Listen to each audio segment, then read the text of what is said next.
বাংলাদেশের জনগণ আমাদের উপর যে আস্থা রেখেছে, আমি তো জয় বলি না, আমি বলি আস্থা রেখেছি।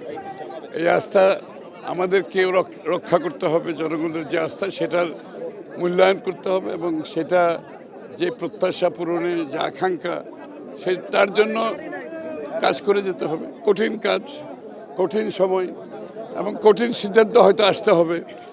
এগুলোকে যদি আমরা পরিপূর্ণভাবে দেশের অর্থনীতিকে আবার দুই পার উপর দাঁড়াতে হয়, তাহলে অনেক সিরিয়াস ডিরেগুলেশন, যেটা আমি বলে আসছি বহুদিন, সিরিয়াস লিবারালাইজেশন আমাদের করতে হবে। এবং বড় সমস্যা যে কর্মসংস্থান, বাংলাদেশে বিনিয়োগ বড় সমস্যা।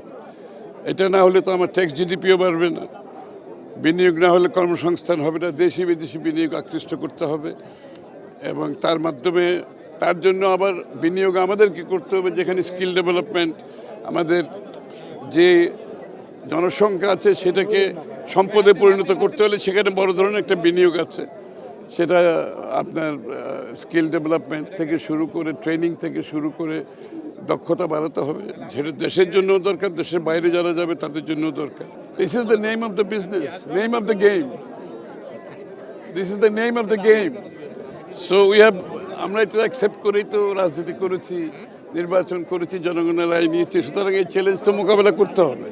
এখান থেকে সরে দাঁড়ানোর তো সুযোগ নেই। আমরা যে সবসময় জবাবদিহিতার কথা বলে আসছি না এত বছর, জবাবদিহিতা নিশ্চিত করতে হবে।